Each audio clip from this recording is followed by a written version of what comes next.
MLA Kaushik రెడ్డిపై criminal case నమోదు చేయడాన్ని బీఆర్ఎస్ వర్కింగ్ ప్రెసిడెంట్ కేటీఆర్ తీవ్రంగా ఖండించారు. ప్రభుత్వాన్ని ప్రశ్నిస్తున్న ప్రతిపక్షాలను బెదిరించే ఉద్దేశంతోనే ఇలాంటి అక్రమ కేసులు బనాయిస్తున్నారని మండిపడ్డారు.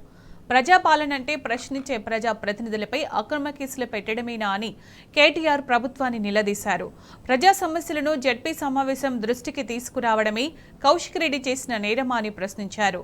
విద్యా సమస్యలపై ఎమ్మెల్యే సమావేశం నిర్వహిస్తే మండల విద్యాధికారులకు డీఈఓ అక్రమంగా నోటీసులు ఇవ్వడం ఏంటని కేటీఆర్ ప్రశ్నించారు.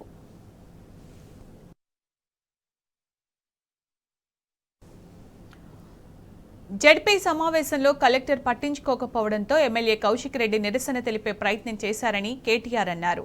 ప్రజాస్వామ్యంలో ఒక ప్రజా ప్రతినిధికే నిరసన తెలిపే హక్కు లేదా అని కేటీఆర్ ప్రభుత్వాన్ని నిలదీశారు. కౌశిక్ రెడ్డి ఫిర్యాదు చేసిన అంశాలపై దృష్టి పెట్టాల్సింది పోయి ప్రతిపక్షాల నోరు మూయించాలనే కుట్రతో అక్రమ కేసులకు తెరతీస్తున్నారన్నారు. ప్రభుత్వ పెద్దల ఒత్తిడితోనే ఈ కేసు పెట్టారని కేటీఆర్ ఆరోపించారు. కౌశిక్ రెడ్డిపై అక్రమ కేసు బనాయించడం దుర్మార్గపూరిత చర్య అని కేటీఆర్ ఆగ్రహం వ్యక్తం చేశారు.